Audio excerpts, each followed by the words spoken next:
Bab 108. Lahirnya Raja Para Dewa, Dunia Jiwa dan Musiaer.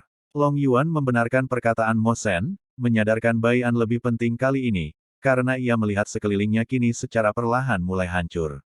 Sementara, Bai An yang mengamuk kini kesadarannya tidak berada di tempatnya, melainkan masuk ke suatu tempat yang disebut dunia jiwa.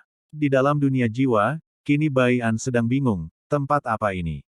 Gumam Bai An melihat sekeliling, semuanya hanyalah lahan kosong, namun cukup luas. Energi di sini cukup padat, apa aku tiba-tiba mati ya? Ucap Bai An seperti orang bodoh. Hei, apa ada orang di sini? Jika ada, keluarlah. Tidak ada tanggapan apapun, Bai An merenung sesaat. Ia ingat dirinya terbawa emosi hingga tidak sadar tiba-tiba ia bangun dan sudah berada di sini. Setelah menunggu cukup lama, Bai An mencoba mencari jalan keluar atau apakah ada sesuatu di sini. Namun, baru saja Bai An ingin melangkah, api emas tiba-tiba muncul di depan matanya. Bai An bingung melihat api emas tiba-tiba muncul, banyak sekali yang ingin Bai An pertanyakan.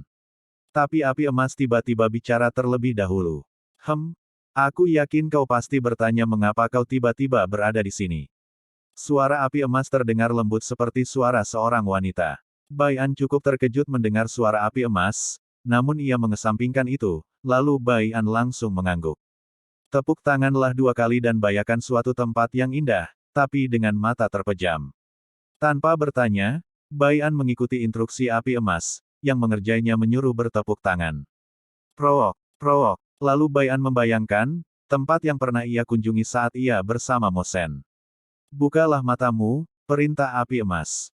Bai An membuka matanya secara perlahan, dan betapa terkejutnya Bai An saat melihat tempat yang pernah ia kunjungi. Tapi Bai An lebih terkejut lagi saat melihat Loli di depan matanya. Seorang gadis kecil seperti seumuran Fang Liu, ia terlihat seperti berusia 13 tahunan. Tapi umur asli api emas sangatlah tua, mungkin lebih tua dari dunia tempat Bai An tinggal. Siapa kau gadis kecil? Tanya Bai An agak gugup, karena kecantikan api emas cukup jauh berbeda dari Yuer.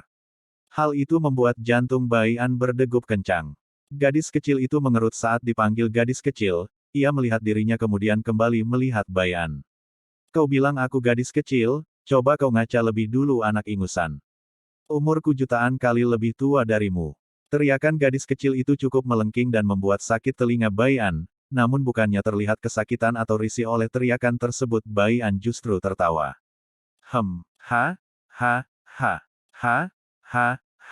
Berarti kau Loli tua dong.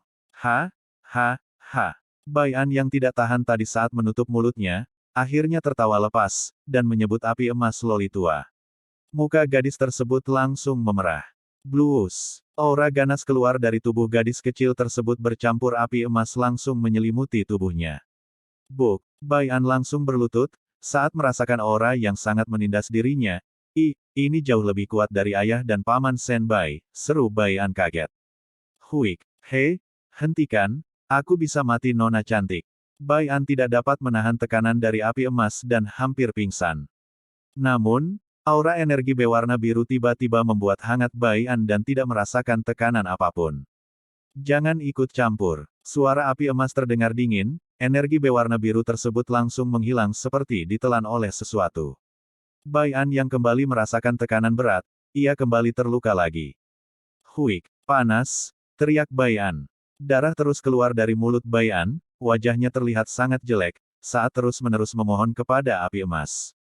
Api emas, yang merasa sudah puas memberikan pelajaran langsung menarik auranya beserta api emas.